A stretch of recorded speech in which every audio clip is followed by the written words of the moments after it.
सिकंदराबाद के Ramgopalpet police station हदूद में अभी मौसूलात ताज़ा इत्तलात के मुताबिक एक कमर्शियल बिल्डिंग में अचानक आग लगने का वाक़या पेश आया।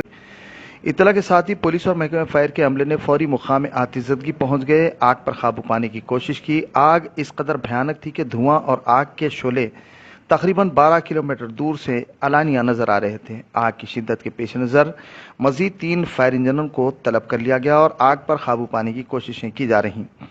इस दौरान 6 अफराद में से 4 को बचा लिया गया, जबकि 2 अफराद को राहत और बचाव कार्य के ऑपरेशन अंजाम दिए जा रहे हैं।